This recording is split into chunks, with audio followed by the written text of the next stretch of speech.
જય શ્રી કૃષ્ણ મિત્રો. આજે તો છે ને મારા સાસુએ દૂધ પાક બનાવ્યું હતું, કારણ કે શ્રેતની ડિમાન્ડ હતી કે હું હોસ્ટેલ જાઉં ને પહેલા હું એમ રોજે ડિમાન્ડ કરે કે મારે આજે આ ખાવું આજે આ ખાવું. તો સાંજ માટે એને કીધું હતું કે રાતે હું ખાટિયા ઢોકળા ખાઈશ અને બપોરે એની ઈચ્છા હતી દૂધ પાક ખાવાની. તો સવારે મારા સાસુ કે હાલ તું ઘરકામ કર હું હલાવી દઉં કે. તો એને દૂધ પાક બનાવ્યો અને મેં નજરે કરી નથી દૂધ પાક. મેં કીધું બસ છે, હવે આપણે 4 વાટકા તેદી 3 કે 4 વાટકા ભૂલી ગયું ફ્રૂટ સલાડ ટાહોડી લીધું હતું ને પછી આ ગુલ્ફી ને ઈ ખાધું હતું. મારા સસરા જ બપોરે આવ્યા ને તો આઈસ્ક્રીમ લઈ આવ્યા છે. મેં કીધું હવે તો બસ છે, આપણે કાંઈ ખાવું નથી. મેં નજર જ ના કરી કે વસ્તુમાં. હવે તો મેં મન મક્કમ કરી લીધું કે બસ હવે બધી વસ્તુમાં મનનું જ માનશે ને તો મારો ટાર્ગેટ 55 કિલોનો પૂરો નહીં થાય, આમાં ભેગું નહીં થાય ક્યારે. એટલે હાલો આજની હું તમને દિનચર્યા બતાવી દઉં કે આજનો મારો દિવસ કેવો ગયો. સવારમાં ઉઠીને તો મારી બોટલ ભરેલી જ હતી, તો મેં પાણી પી લીધું. એક બોટલ ખતમ થઈ ગઈ હતી, રાતે પીધું હતું એટલે બીજી બોટલનું પી લીધું. એટલે આપણે 2-3 ગ્લાસ જેટલું પાણી પી લીધું હતું.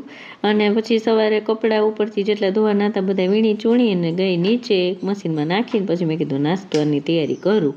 ને મશીનમાં કપડાં પડી ગયા અને હું નાસ્તો બનાવવા ટેવી તો રોટલાનો ભૂકો હતો કરીને રાખ્યો હતો. મેં રાતે રોટલા કર્યા હતા પપ્પા માટે, તો એ ઠંડો રોટલો હતો ને એનો ભૂકો કરીને મહેકનું મારા હાટું વઘારેલું શાક કરવું હતું. લસણેરી ચટણી હારી પટ નાખીને મસ્ત ચટપટું શાક મજા આવે. દહીં એ સવારમાં ઘણીવાર કરું તો મેં કીધું હાલો હવે પ્રોટીન માટે દહીં લઈ લો ભેગું. એટલે વઘારેલું રોટલાનું શાક અને દહીં મેં ખાધું, મહેકે ખાધું. ને જો 7:30 થયા ને એ લોકો નાસ્તો કરવા બેસી ગયા હતા ને હું રોટલી બનાવતી હતી મમ્મી પપ્પા માટે. તો શ્રેત કે મારે કેરી ખાવી, મમ્મી કે હાલ હું કેરી સુધાર દઉં કે.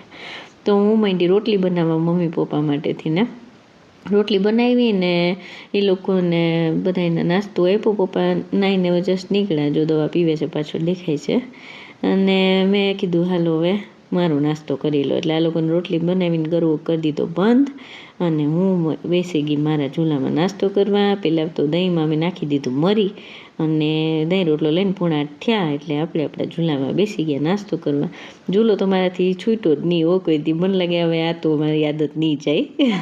છાશ પીધી હતી થોડીક. આ હું હલાવાય છે શ્રેત એના હું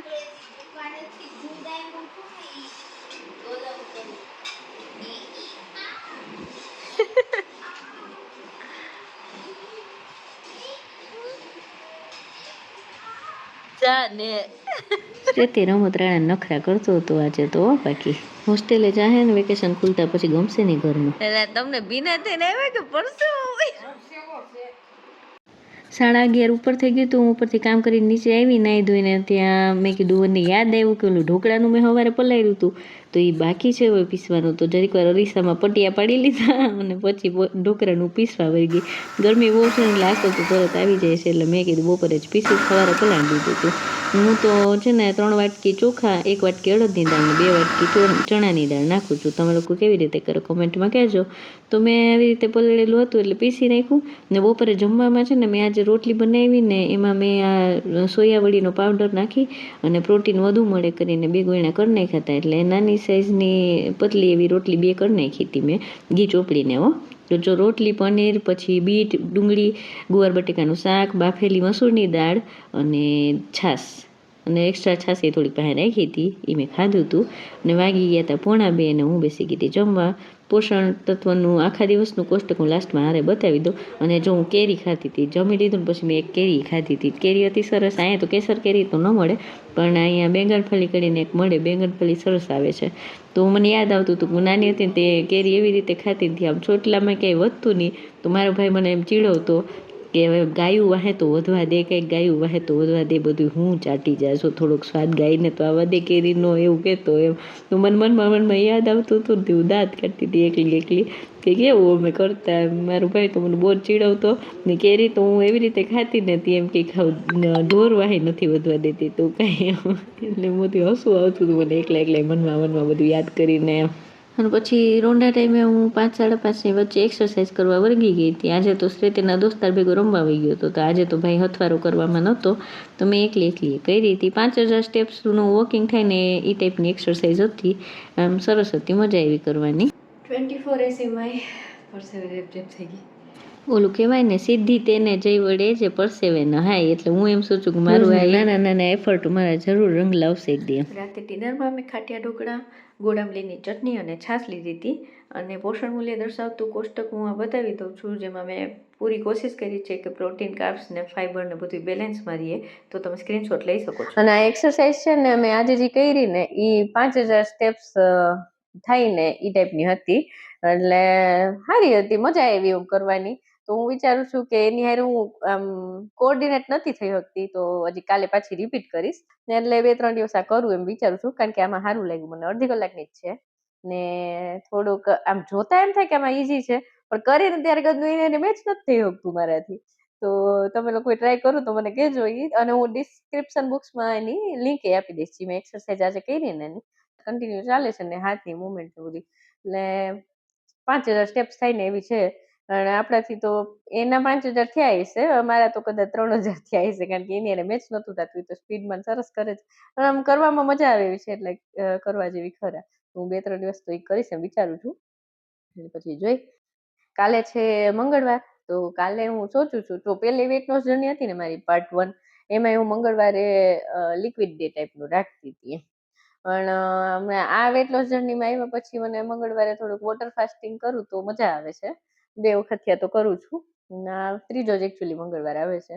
તો હું સોચું છું કે કાલે વોટર ફાસ્ટિંગ કરું. તો હવે જો સવારે ઉઠ્યા પછી હું મૂડ થાય છે, નહીં તો લિક્વિડ ડે કરીશ, યા તો વોટર ફાસ્ટિંગ કરીશ. એટલે હવે જો કેમ કરું, કાલનું ટાઈમ ટેબલ કાલના વિડીયોમાં બતાવીશ. અને કાલનું પ્લાનિંગ આ તો કહી દઉં. એમ કોઈ મારી હારે કરતું હોય તો એને કરવું હોય તો લિક્વિડ ડે કરી શકે, ને વોટર ફાસ્ટિંગનો અખતરો કરવો હોય તો એ કરે.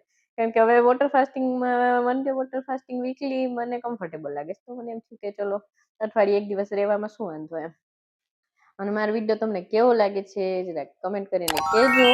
અને કાંઈ પણ સલાહ સૂચન આપવી હોય કે પછી મને, હા જો આપણે નેહાબેન વિઠલાણીએ કમેન્ટ કરી હતી કે ગોંદ કતીરા એટલે ગુંદ આપણે ખાવાનો, એનો ઉપયોગ કરો તો સારું. તો એ મને સમજાણું નહીં કે એને કેવી રીતે ઉપયોગ કરવાનો. તો તમે, મને ખબર છે તમે મારા વિડીયોઝ રોજ જોવો છો, તો તમે ત્યારે જોતા હોય તો મને લખીને મોકલજો કે એ શું છે, કેવી રીતે છે, કે એનાથી શું ફાયદો, તમને કંઈ ખ્યાલ હોય તો પછી હું એ જાણીને એ બાબતે રિસર્ચ કરું અને પછી એવું કંઈક અપનાવી.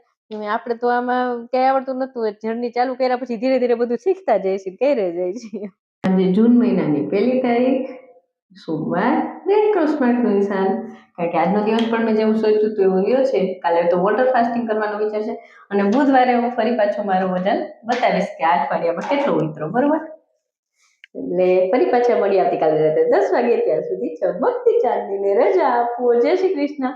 ખુદની તબિયતનું ધ્યાન રાખજો, પરિવારના બધાનું ધ્યાન રાખજો. Okay, bye. જય શ્રી કૃષ્ણ. Good night.